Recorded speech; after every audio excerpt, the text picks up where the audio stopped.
I'm going to show you what I use for my tray.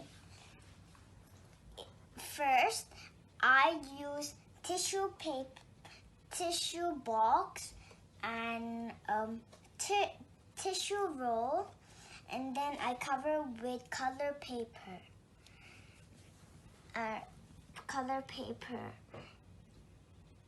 And then I use like a sticker like this, and then I peel the back off and I put it here and around here, but it fell.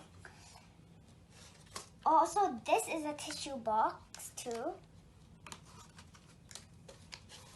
And then I made some circles using my water bottle, and then I cut some out, and then at the last I put some tissue here. Bye.